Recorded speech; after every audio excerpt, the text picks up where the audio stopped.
Баршаңызға сәлем. Бүгін біз осы алманы вареньесін блендермен езіп үйренеміз. Ет тартқышпен тартсаңыздар, ірі болады. Осындай блендермен езсеңіздер, өте жақсы болады.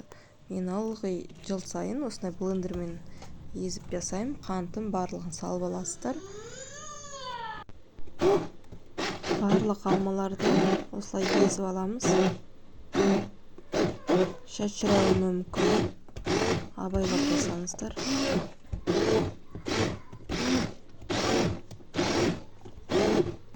Өте жақсы осылай езсеңіздер блендермен.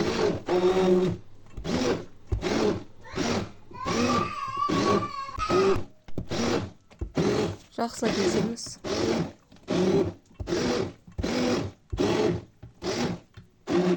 Қантымызды бүкіл салып еземіз. Қантымыз ерігеннен кейін тосамыз.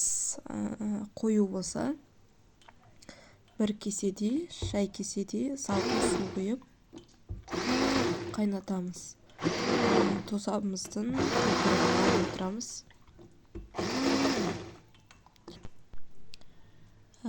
Видеомыз ұнаса, лайк басып, комментарий жазып, белгілеп қойыңыздар. Тіркелгендеріңізге көптен көп рахмет.